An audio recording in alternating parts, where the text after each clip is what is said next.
Madam, আপনাদের জন্য এটা মাজার হতে পারে, আমার জন্য এটা একটা পবিত্র জায়গা।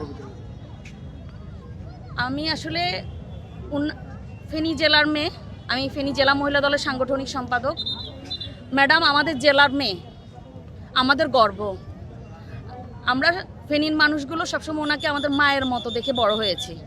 আর বিশেষ করে আমি তো একদম ছোটোবেলা থেকে, যেহেতু আমার পারিবারিকভাবে বেড়ে ওঠা রাজনৈতিক পরিবেশে, আমি ছোটোবেলা থেকে ওনার গল্প শুনতে শুনতে ওনার প্রতি কখন যে আমার ভালোবাসা জন্ম নিয়েছে আমি সেটা নিজেই কখনো টের পাইনি। কিভাবে ওনার ভালোবাসা থেকে আমার এই বিএনপির রাজনীতিতে ইনভলভ হওয়া।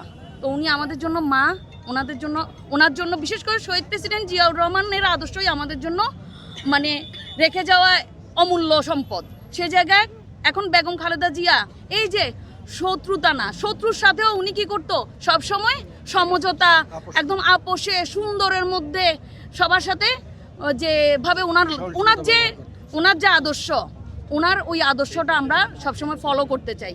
ওনার যে সবার সাথে সুন্দর করে চলার যে আদর্শ, তো ম্যাডামের আদর্শ বেঁচে থাকবে, ওনার আদর্শ কখনো শেষ হবে না। আমরা ওনার জন্য দোয়া করি, আল্লাহ ওনার কবরের সফরটাকে সহজ করুক এবং কি জান্নাতুল ফেরদৌসের উচ্চ মাকাম দান করুক। উনি আমাদের সবার অভিভাবক, এখন উনি সার্বজনীন, দলমত নির্বিশেষে সার্বজনীন অভিভাবক, আমরা সবাই এটা জানি। ওনার জানাজাতে কালকে আমরা যেভাবে দেখেছি, মানুষ ফ্লাইওভার থেকে এলিভেটেড এক্সপ্রেসে, মানুষ মগবাজার, এখান থেকে খামারবাড়ি, ফার্ম গেট, এগুলো সব ফিল আপ হয়ে গেছে। আমি যতটুকু জানি গোয়েন্দা সংস্থার তথ্য মতে প্রায় 1.5 কোটি মানুষ ওনার জানাজায় শরিক হয়েছে, 1.5 কোটি অ্যাবভও হতে পারে। তো আমরা দেশবাসীর কাছেও চাইবো আপনারা সবাই ম্যাডামের জন্য কোরআন খতম করেন, 5 ওয়াক্ত নামাজ পড়ে দোয়া করেন, আল্লাহ যেন ওনাকে জান্নাতুল ফেরদৌসের উচ্চ মাকাম দান করেন। আর আমি সরকার এবং প্রশাসনের কাছে করজোড়ে অনুরোধ করব, আজকের যে পরিস্থিতি দেখেছি এটার জন্য আমি মানে আন্তরিকভাবে ব্যথিত। কারণ কি, এটা হচ্ছে একটা পবিত্র জায়গা। এই পবিত্র জায়গায় আজকে নিউ ইয়ার পালনের অবাধ যে বিচরণ, এটা মানে এই বিচরণ করতে দেওয়া ঠিক হয় নাই। কারণ কালকে মাত্র একটা মানুষের দাফন হয়েছে এখানে যারা ওনার জন্য মোনাজাত করবে, যারা এক নজর ওনার কবরটা দেখতে আসবে, তাদের জন্য এটা ওপেন রাখা উচিত ছিল।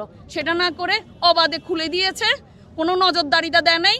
এখানে ইচ্ছা মতো মানুষ বেলেল্লাপনা, সাজগোজ, মানে ফটো সেশন, এদের যে চলাফেরা, এটা দেখে আমার একটু ভালো লাগে না। আজকের দিনটা অন্তত এটা মেনটেন করা উচিত ছিল। আর সামনেও আমি সরকার এবং প্রশাসনের কাছে অনুরোধ করব যে এই জায়গাটাকে আরও সংরক্ষিত করা হোক, যেহেতু এটা একটা পবিত্র জায়গা। কবরস্থান মানেই পবিত্র জায়গা। এটাকে সবাই মিলে আমরা সরকারের কাছে আবদার করব যে সবাই মিলে আমরা এটার পবিত্রতা রক্ষা করি। যে শুধু আমরা বললাম, 2-1 জন বললাম, তারপরে এটা থেমে গেল তা না। সরকার যদি পদক্ষেপ নেয় এটা অবশ্যই সম্ভব, প্রশাসন যদি পদক্ষেপ নেয় এটা অবশ্যই সম্ভব। এখানে যারা দোয়া করতে আসবে তারা ছাড়া অন্যদেরকে যেন প্রবেশাধিকার নিষেধ করা হয়।